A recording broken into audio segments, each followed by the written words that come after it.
Neon signs are made of glass tubes bent into letters or shapes and filled with inert gas. When the electric current hits the electrodes in the tubes, electrons flow through the gas, making its atoms glow. The type of gas and glass determine the color of the light.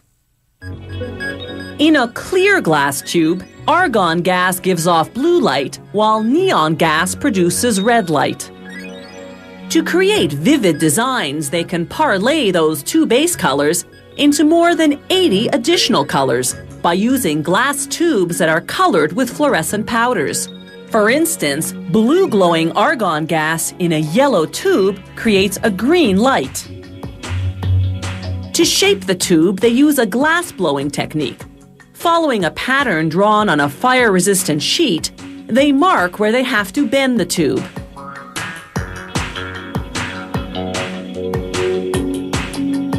Then they heat each spot on a device called a ribbon burner, whose propane flame is a blazing 650 degrees Celsius. Within half a minute, the glass softens enough to be pliable. They gently bend the tube, then blow into the uncorked end to restore the tube's original diameter. With each bend, they check the shape against the pattern, every so often pressing a wooden block along the tube to equalize the width. Argon gas emits steel blue light, but this blue-colored tube will change that to dark blue. After shaping, they cut the excess and rub the coloring powder off the ends. Now they can attach these glass casings which contain electrodes. They fuse an electrode to each end of the tube using a propane hand torch and a flexible latex blowing tube.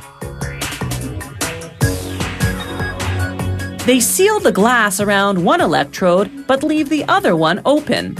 Then, using what's called a crossfire burner, they create a tubulation, a thin tube with a bubble that'll act as a passageway into the open electrode.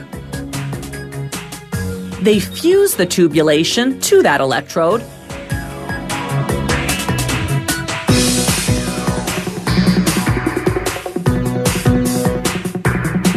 then carefully inject a drop of mercury into the open end of the tubulation.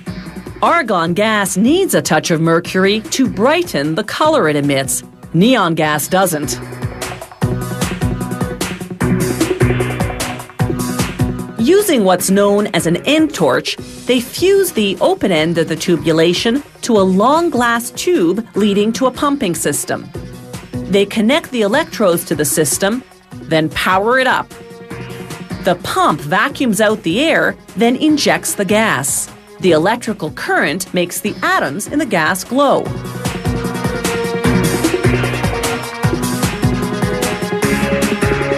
To trap the gas inside the tube, they use the crossfire burner to remove the tubulation and seal off the open electrode, making sure the drop of mercury has descended into it first.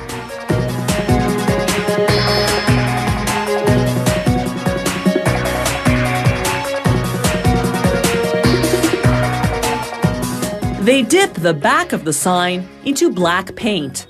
This will make the lettering or design stand out. They use a brush to spread the coat evenly and remove the excess. Next, they'll light up the sign at high voltage for a half hour.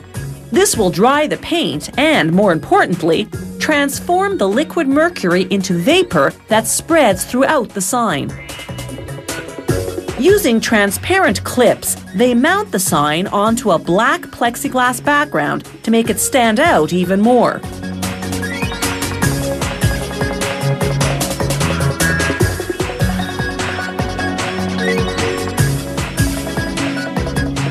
Finally, they connect the protruding electrode wires to a transformer.